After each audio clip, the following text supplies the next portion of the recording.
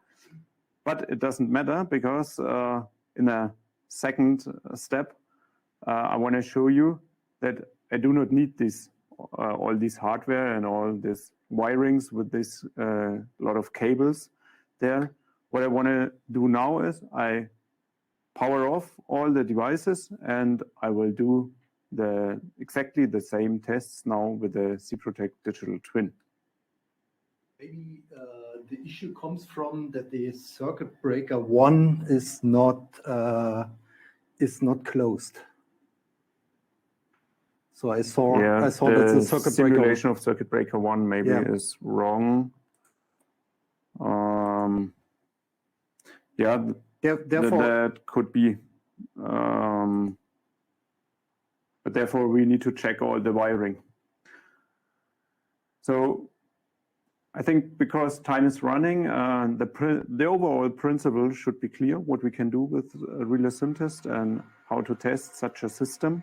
So you set up your power system, you define test cases, and then you inject the calculated signals to the relay, measure back the response of the relay, and interact with this iterative closed loop to adapt the power system calculation. So what I want to do now is I switch off the device and also the CMCs. So you see the display now is dark, the relay is not working anymore. And I switch to another file. So that's exactly the same file now that was just copied. But what I do now is I use the digital twin. And with the Relay Sim Test 4.20, we introduced there this digital twin connection. So I just insert this digital twin connection to the power system. And then you see the tested configuration gets minimized. Maybe you have not seen that. Focus on this area. So the CMCs disappear whenever I activate the digital twin connection. And that's now the button to switch between the physical world and the virtual world in Relay Sim Test. So as I have told you, just use exactly the same test file, insert this digital twin connection, and then you can run all the tests you have prepared with the cProtect Digital Twin. I will show step by step how that works. So I inserted this digital twin connection. The hardware disappears, and I can start with my test cases as I'm used to. So I can also simulate different cases there. And when I press the play button, then I get some information what I need to do on Siemens side to prepare the digital twin. So first of all, I need to log in to the digital twin. I have done that already. So you see there my copy of the physical device, my firmware emulation is running there in the cloud. It looks exactly the same as the physical device, as you see here. And I need to upload a so-called state sequence XML file. So that's the file that I need to upload to the cloud so that I can do the mapping between the Relay Sim Test signals and the digital twin signals. So this file is called API reference file. Please do not rename this file name. It must be API reference file. Then I save that, and then in the digital twin, I can upload the API reference file there. I have done that already. And then I can go to the routing matrix. And in the routing matrix, I do now the mapping between the generated signals of Relay Sim Test and the signals of the digital twin. Before that, I forgot that, of course, I need the .sim file of this physical device. So I go to Dixie, export this project or this relay as a .sim, and I import this .sim file then here in the cloud. That's down there, the 7VU85. Okay, now one step back to the routing matrix. What I need to do is I need to do the mapping of all voltage signals. So you see there on the left-hand side all the signals which I use in relay sim test. And these columns show here the connection. So my three-phase voltages are connected to the voltage input 1.1, 1.2, 1.3, and so on. I do that for the voltage, then for the current, and for my binary signals. So I have prepared that already. Then I can power up my digital twin. It's already running there. And now I want to show both on the screen. So on the left-hand side, my relay sim test file. On the right-hand side, my digital twin application. And you see, I need this API password. So that's more or less the interface to the digital twin. I can get that from this menu. If I select the API password, the digital twin generates a password which I need to copy and then to insert here in relay sim test. If that's done, I just continue.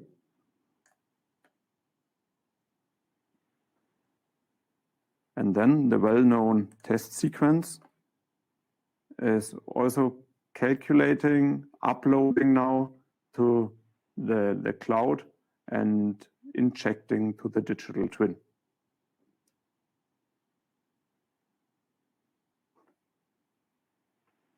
Okay, it seems that I need to stop the simulation and run the digital twin again.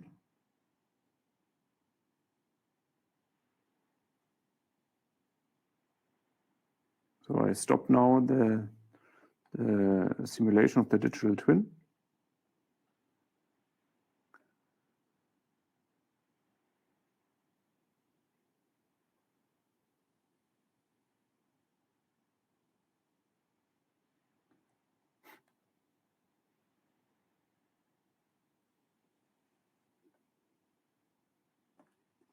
Maybe Sebastian talked too much in the meantime, so that the digital twin slept.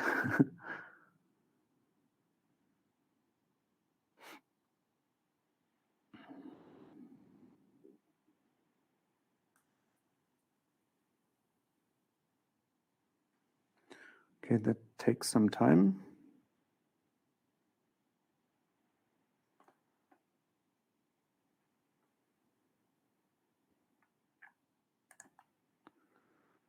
Okay, let's do it again.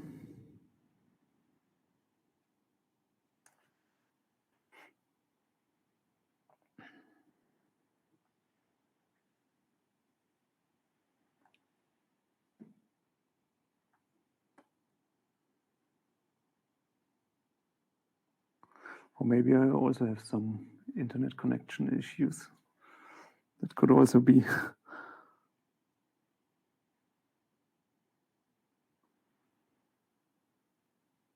It says no internet access.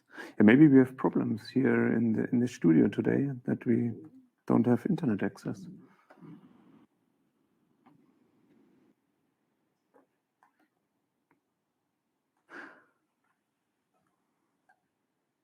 So I have no connection to the cloud, I guess. So therefore, I will restart my internet connection.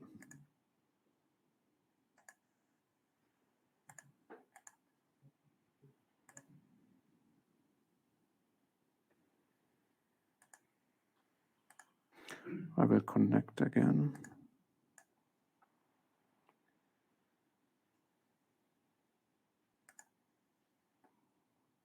just try to reconnect.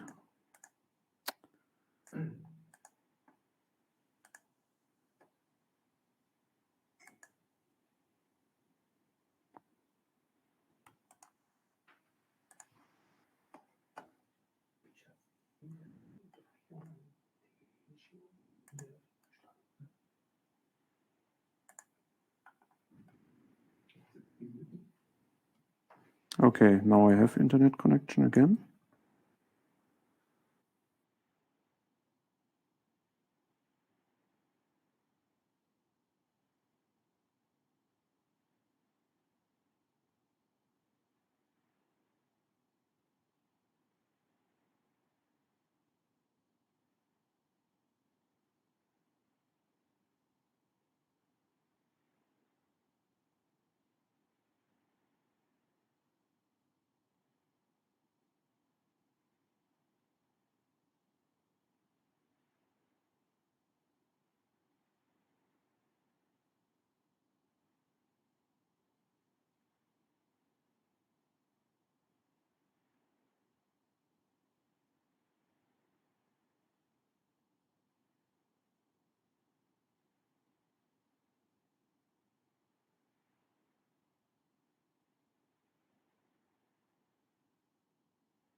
Now we go to the camera first. So wir wieder da, wir sind ja da.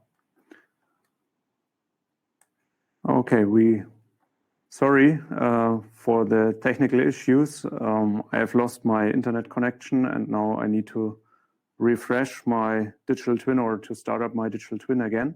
So here we are back again. My digital twin is running and now I try to continue my test.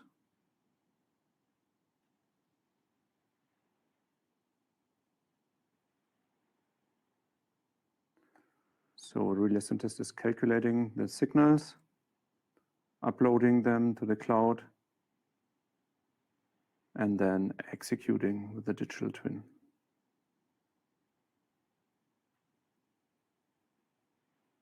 Yeah, and now it works.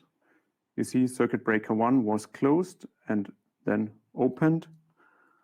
So we can also see that on the binary signals of the digital twin. So we also measure back the signals of the digital twin. And you see there was a trip signal coming here when I opened the circuit breaker 1. So the relay tripped. Maybe one last test case, this fast mode.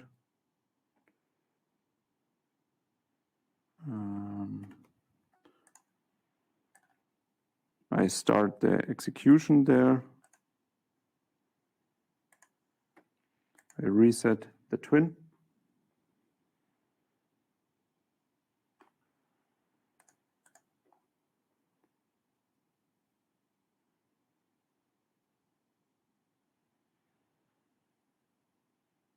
Okay, you see the system with the circuit breaker 1 and 3 is closed. And what happens now when I switch back? Oh no, sorry, the simulation was not stopped because I activated this iterative closed loop feature. So that means we simulate the first injection, then the digital twin reacted on my signals. We read back these signals, adapted our power system simulation, and sent it for a second or even a third time the test sequence. So you see it's still running there.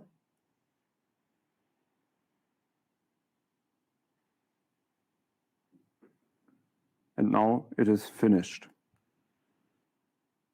So let's go to the binary signals. You see what happened there. If I zoom in a little bit.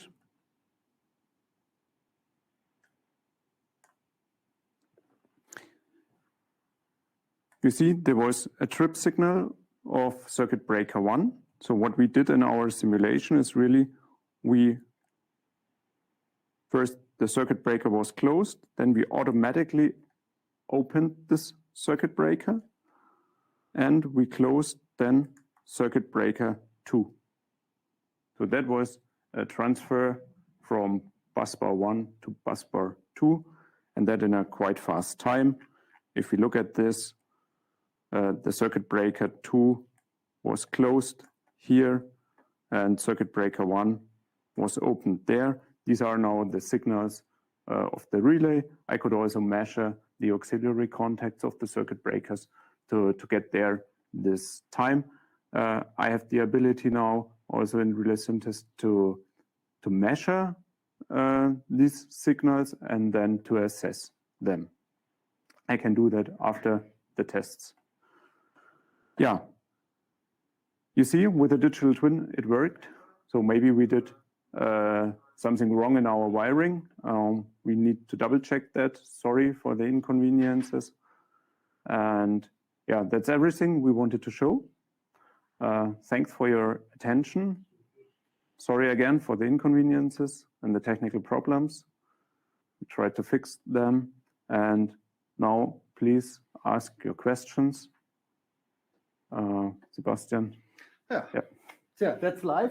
Sorry for it. We will fix that. But you saw we can test this in a hardware environmental and a closed loop environmental with hardware on your desk or in a virtual surrounding. So, and the advantage of the virtual surrounding is that we do not need to have the right hardware, the Omicrons on your table, and of course the wiring. We do a lot with the wiring yesterday, and we test these frequently this morning. Yeah. Everything works fine, but yeah, due to the fact that we have some technical issue this morning here also with the internet connection, we could not show that. But later on, of course, we will fix that, and we want to show that as well in the next session. Okay. See, there are a lot of questions. Yeah, and we want to pick up some questions. I think due to the time, we cannot answer every question. So that means afterwards, we will answer the question, online. So that means we write an answer and then in a written form, in a written form, and then you can get the answer from us. So, but of course, we want to, pick up some questions. So the first question from SKP, other manufacturer was using 3-phase connection and all voltage inputs. However, in CPROTEC 5 device, having 3-phase and 2-phase voltage selection, how Siemens different from the algorithm based while using 2-phase connection. That's right. So our we talk about the voltage connection on the motor bus. So the advantage is if the customer is using the 3-phase voltage, we have all the 3 voltages available to measure the voltage on a motor bus. Therefore, we can run a faster algorithm because we have more stable conditions instead of a single-phase voltage input, the phase-to-phase voltage input. But we also offer the possibility to have a phase-to-phase voltage connection. Now with the 9.70, it is implemented, especially for retrofit applications. We saw that sometimes we have only a phase-to-phase voltage on a motor bus. So this is also possible that we can have a single-phase voltage measurement on the motor bus. But the only change is then, of course, the supervision function, and as well the algorithm is a little bit different. That means we can run the fast mode in 10 milliseconds. Okay, then next question, GB. GB, could you please mention the maximum time limit for each switching mode? This is, I think for the fast mode, it depends how fast is the voltage running down and also the frequency is running down on the motor bus. And due to that, the device or the algorithm is calculating the time or the switching mode. So we can provide the fast mode in 10 milliseconds. For the real-time fast mode, I show these circuit diagrams where we have the different parts of these circuit diagrams, and so you can see due to the fact that the voltage and also the frequency is going down on the motor bus, we get a bigger phase angle, and especially with the real-time fast mode, we have a so-called prediction calculation or prediction algorithm to give the close command in a certain time that we know, okay, when the circuit breaker is closed, the voltage and the frequency and also the data angle is in the expected range. So, and this is the advantages of the real-time fast mode. I can't give any time. The time is dependent on the voltage and also on the frequency on the motor bus. In the end, how much inertia we have. So that means if we have bigger motors on the motor bus in the simulation, we will see that the voltage is decreasing slower. If we have only less motors or small motors, the voltage is decreasing faster then. Yeah. Next question. Go up. Yeah, thanks. SKP again. Is there any license required for OMICRON? Yes. I mean, for Relay Sim Test, as an offline version, it's free of charge. So you can download it from our website product homepage. But to use Relay Sim Test in combination with the digital twin, you need an additional license, a digital twin license. You have to pay the license per year annually and per user. So the same approach as Siemens uses for the CPROTEC digital twin license. So of course, you also need a license to get this CPROTEC digital twin. Okay, next question goes to the hardware of CPROTEC 5. What are the numeric keypads on the CPROTEC 5 for? So you mean these push buttons here in the front. I like that front very much, because you can use that push buttons as well to start or to block the HSBT system, to trigger a manual start, for example, to trigger different start conditions here.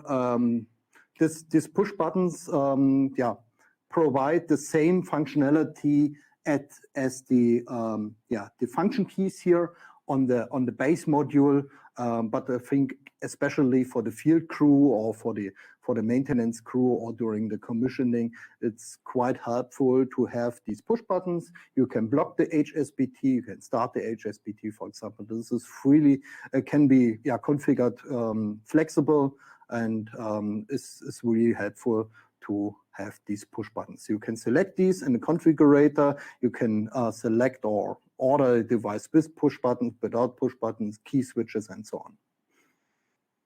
Okay, there is another question regarding relay sim test. With the relay sim test, can you simulate also both two network supply feeders as weak in order to understand how it behaves, the protection? Yes, that's possible. So you can adapt the percentage of both infeeds from 0 up to I think 300%. That's possible. Then another question from GB, is it possible to make offline tests in relay sim test? Yes, that's what I showed you. You can prepare your test cases, everything offline, but then you need a license if you want to inject the calculated signals with a CMC test kit or with a digital twin without test kits. Okay, I think we are a little bit over the time now. So that means we answer the question all in a written form. Yeah. Say thank you to Florian. Thanks for the invitation again. Thank you. Thank you for the audience to stay on the line due to the technical problems. It was not really easy today, but finally, I hope we can give you a flavor how the testing, the dynamic testing is working with REALY sim test. Thank you very much and see you. Bye-bye. See you. Bye. Thanks.